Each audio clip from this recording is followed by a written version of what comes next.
Buenas, nosotros constituimos el primer grupo y estaremos hablando del capítulo 12, 13 y 14 del libro de preparación y evaluación de proyectos. Para comenzar, iniciaremos con la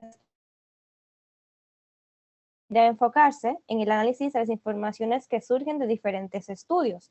Estudios como lo es el de mercado, el estudio técnico y también el estudio organizacional.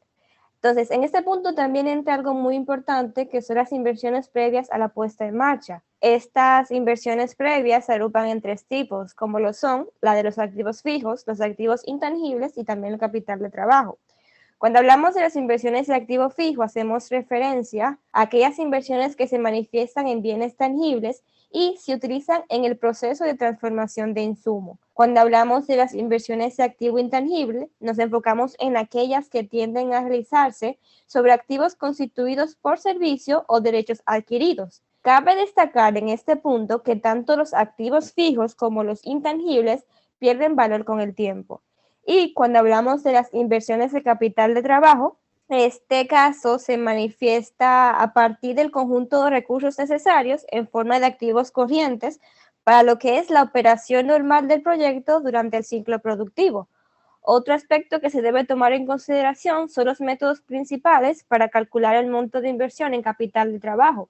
Y por lo general existen tres métodos, como lo es el método contable, el método de periodo de desfase y el método de déficit acumulado máximo. Cuando hablamos del método contable, pues este consiste en la cuantificación de inversiones requeridas en cada rubro del activo corriente y tiende a considerarse como una parte de esos activos puede financiarse por pasivos a corto plazo. Cuando hablamos del método de periodo de desfase, pues este consiste en la determinación de una cuantía de costo de operación que se manifiesta desde el momento en el que se están efectuando los pagos hasta el momento en el que se están recaudando los ingresos. Y cuando hablamos del método de déficit acumulado, pues ese se enfoca en el cálculo para cada mes de flujo de ingresos y egresos proyectados y también en la determinación de la cuantía como equivalente. Beneficios del proyecto. Además de los ingresos directos ocasionados por la venta del producto o servicio que generaría el proyecto, existe una serie de otros beneficios que deberán incluirse en el flujo de caja para determinar su rentabilidad de la manera más precisa posible. Para ser consistente en esto, en el balance de maquinarias y en el calendario de inversiones de reemplazo, la posibilidad de la venta de los activos que se reemplazará deberá considerarse como un tipo adicional de ingreso, ya que genera beneficios del proyecto a una utilidad o pérdida contable. Otro ingreso que podría identificarse en muchos proyectos es el ocasionado por la venta de sus productos o desechos. La estimación del valor. La estimación del valor que podría tener un proyecto después de varios años de operación es una tarea compleja. Muchas veces el factor decisivo entre varias opciones de inversión lo constituye el valor de desecho. Al respecto, existen tres métodos posibles de usar para calcular el valor remanente que tendrá la inversión en el horizonte de su evaluación, y aunque cada uno conduce a un resultado diferente, su inclusión aporta, en todos los casos, información valiosa para tomar la decisión de aceptar o rechazar el proyecto. Dos de ellos valoran activos y el tercero la capacidad futura de generación de recursos. Análisis de rentabilidad. El resultado de un negocio se deduce de la diferencia entre los ingresos y los costos totales asociados a una inversión. En este sentido, el precio tarifa por cobrar debería de ser el que permite cubrir la totalidad de los costos de operación, ya sean costos fijos y variables de administración, fabricación y ventas, tributarios, etcétera. Otorgar la rentabilidad exigida sobre la inversión y recuperar la pérdida del valor de los activos por su uso. Construcción de flujos de cajas.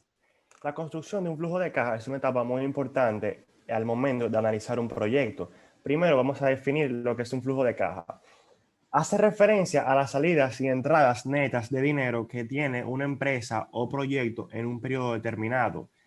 Los tipos de flujo de caja son tres. Está el flujo de caja de operaciones, que es el dinero ingresado o gastado por actividades directamente relacionadas con la empresa, como los sueldos, el flujo de caja de inversión, que es el dinero ingresado o gastado, resultado de haber dedicado un dinero a un proyecto que nos beneficiará en el futuro, como lo que es la compra de maquinaria nueva.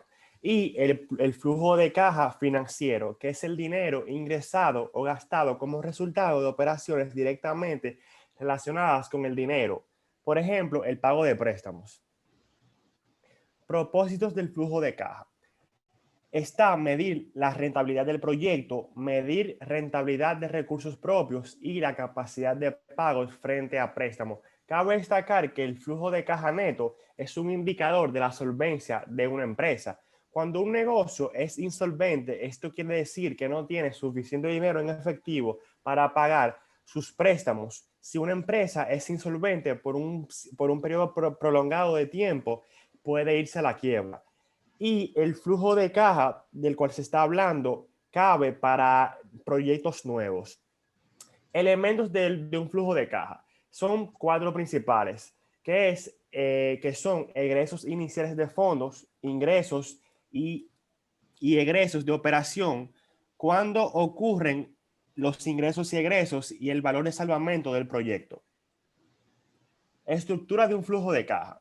La construcción de los flujos de caja puede basarse en una estructura general. Para un proyecto que busca medir la rentabilidad de la inversión, el ordenamiento propuesto es el que mostramos en la tabla siguiente. Y tenemos lo que es el flujo de caja para un proyecto en marcha. Como mencioné anteriormente, lo que se analizó fue para un proyecto nuevo. Ahora, cuando hablamos de un proyecto puesto en marcha, hay algunas diferencias. El flujo de caja se adapta para proyectos de reemplazo, proyectos de ampliación, proyectos de externalización o internalización de productos y proyectos de abandono. Muchas gracias.